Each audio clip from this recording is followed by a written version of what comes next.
Hi കൂട്ടുകാരെ, പുതിയൊരു വീഡിയോയിലേക്ക് സ്വാഗതം. ഇന്ന് ഞാനിപ്പോൾ ചക്കയൊക്കെ നമുക്ക് സുലഭമായിട്ടുന്ന സമയമാണ്. അപ്പോൾ ചക്ക കൊണ്ടൊരു പെട്ടെന്ന് ഉണ്ടാക്കാൻ പറ്റുന്ന ഒരു അവിയലാണ് ഞാനിത് പറയുന്നത്.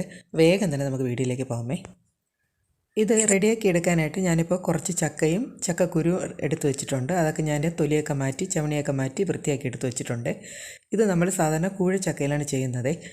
വരിക്കച്ചക്ക അങ്ങനെ എടുക്കാറില്ല കേട്ടോ. പിന്നെ വേണ്ടത് ഒരു അരക്കപ്പ് തേങ്ങ, പിന്നെ ഉള്ളി, കറിവേപ്പില, പിന്നെ കാന്താരി മുളക്, പിന്നെ മഞ്ഞൾപ്പൊടി, മുളക് പൊടി, പിന്നെ ജീരകം, പിന്നെ ഉപ്പുപൊടി.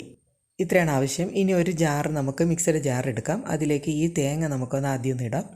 ഒപ്പം തന്നെ കാന്താരി മുളകും പിന്നെ കറിവേപ്പിലയും ഉള്ളിയും, പിന്നെ അര ടീസ്പൂൺ മുളക് പൊടി, അര ടീസ്പൂൺ മഞ്ഞൾപ്പൊടി, പിന്നെ ഒരു അല്പം ജീരകം, പിന്നെ ഒരു ടീസ്പൂൺ ഉപ്പുപൊടി, പിന്നെ ആവശ്യത്തിന് വെള്ളം ഒഴിച്ചിട്ട് നമുക്ക് ഇതൊന്ന് അരയ്ക്കാം.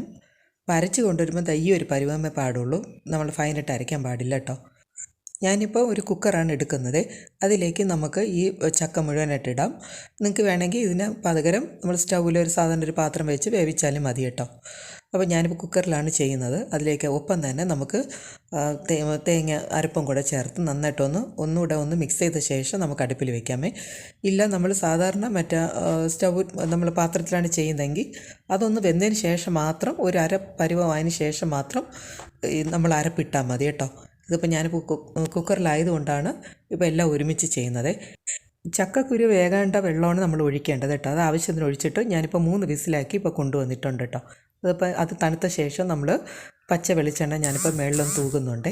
ഇത് നന്നായിട്ടൊന്ന് ഇളക്കിയെടുക്കാം. വേറെ നമ്മൾ താളിക്കേണ്ട കേട്ടോ. ഇത് ഈ രീതിയിലാണ് ചെയ്യുന്നത്. അപ്പം എളുപ്പത്തിൽ കഴിഞ്ഞിട്ടുണ്ട്. ഞാനിപ്പോൾ ഒരു മറ്റൊരു പാത്രത്തിലോട്ട് മാറ്റുകയാണ് കേട്ടോ. അപ്പം നമുക്ക് ചോറിനൊക്കെ ഇത് സുഖമായിട്ട് നമുക്ക് കഴിക്കാൻ പറ്റുന്ന വളരെ ഹെവി ആയിട്ടുള്ളൊരു ഫുഡും കൂടെയാണ് കേട്ടോ.